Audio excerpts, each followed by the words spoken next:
সাথে পড়েন, জীবনে কোনোদিন ক্যান্সার রোগে আক্রান্ত হবেন না।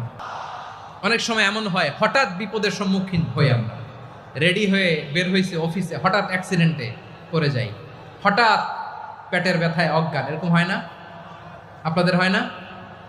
বিষ্ণু ইসলাম বলেন, আকস্মিক দুর্ঘটনার বিপদ থেকে যদি কেউ বাঁচতে চায়, সকাল সন্ধ্যা যেন প্রত্যেকে এই দোয়াটা পড়ে। সকালে যদি 3 বার পড়ে, সন্ধ্যা পর্যন্ত হঠাৎ হঠাৎ বিপদ থেকে সে রক্ষা পাবে। To be protected from sudden calamity, sudden disaster, sudden calamity, হঠাৎ বিপদ, হঠাৎ ভয়ঙ্কর কোন আকস্মিক বিপদ থেকে আল্লাহ বাঁচায় দিবে। সকালে পড়লে সন্ধ্যা পর্যন্ত প্রোটেক্টেড, সন্ধ্যাবেলায় যদি 3 বার পরে সকাল পর্যন্ত প্রোটেক্টেড। সুবহানাল্লাহ পড়ে। দোয়াটা কি?